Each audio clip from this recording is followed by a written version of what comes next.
Sorry, there's no time for funny business. Let's get straight to the news. On today's broadcast, the world's most famous hacker shares his top cybersecurity tips, Fidelity previews its next-generation advisor technology platform, and get rapid-fire news from 3 of the fastest-growing portfolio management software providers. So get ready, FPPad Bits and Bytes begins now.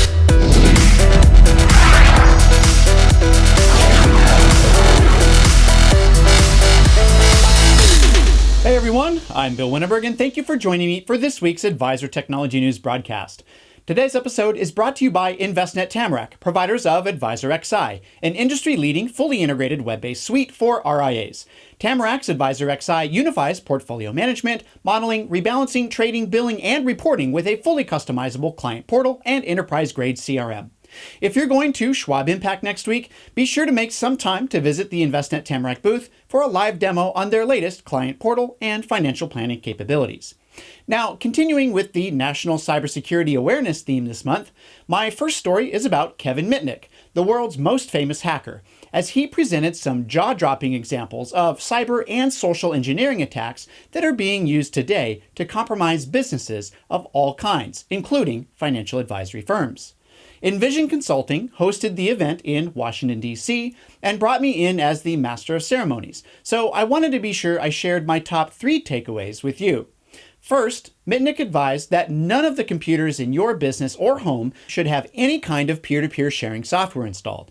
This software is usually used to download pirated movies and music across peer-to-peer networks, so while you may not be downloading any pirated content, it's possible that some of your colleagues or even your kids are doing so. Mitnick said that some peer-to-peer software exposes the contents of a computer's entire hard drive to the sharing network without the user's knowledge, which is never a good thing, so you need to be sure it's not installed on any of your systems. Second, Mitnick showed how hackers can use a custom wireless access point to mimic public Wi-Fi hotspots and perform man-in-the-middle attacks on your devices. For about $100, hackers broadcast their own hotspot pretending to be AT&T Wi-Fi or free airport Wi-Fi and wait for your device to automatically connect and then intercept the data your device sends back and forth. So whenever you're in a public place, turn your Wi-Fi connection off and use your mobile carrier's network. Or if you must connect to an untrusted Wi-Fi network, use a virtual private network, or VPN, to encrypt the traffic sent to and from your device. And third, instead of opening email attachments directly with Microsoft Word or Adobe Acrobat, consider using Google's file preview built into the Chrome browser.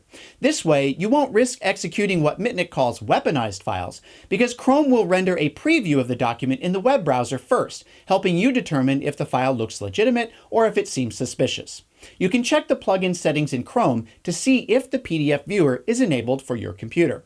There are more cybersecurity lessons from Kevin Mitnick's presentation, so check out all the tweets posted from the event by searching for the Top Security Show hashtag on Twitter, which I included at fppad.com/196, along with the links to this week's top stories.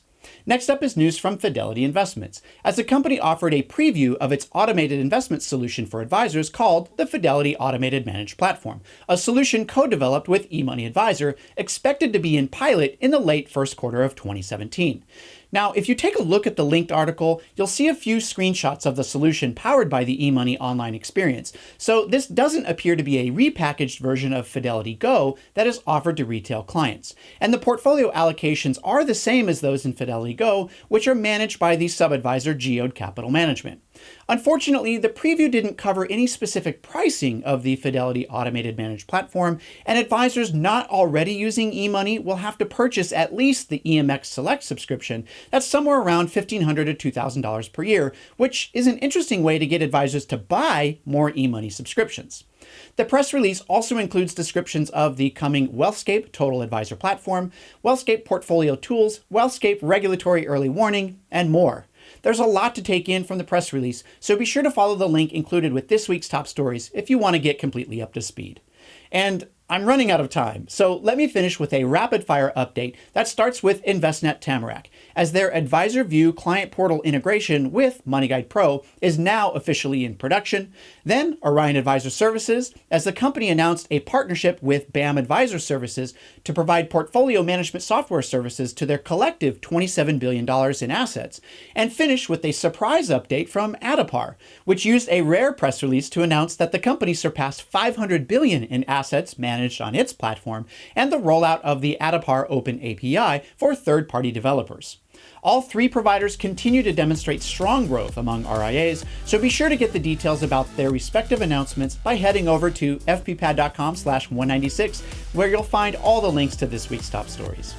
Remember, Bits and Bytes exists because of the support of our sponsors, so be sure to connect with InvestNet Tamarack at the 2016 Schwab Impact Conference in San Diego next week. Plus, listen to the recording of a webinar held earlier this week featuring two rapidly growing firms that use the Advisor XI suite. Get the webinar recording today by visiting fppad.com/tamarack. As always, I welcome your questions and feedback, so please send me a tweet using @BillWinterberg or leave a comment on the FPPad YouTube channel. Thank you so much for watching. I'm Bill Winterberg. See you next time. Any kind of peer-to-peer sharing software installed. Did you see that? I made a funny face there, didn't I? And then intercept the data you send back and forth. Answers. I say it 96 times since the inception. I still can't get it right. Edit point, cover that mistake.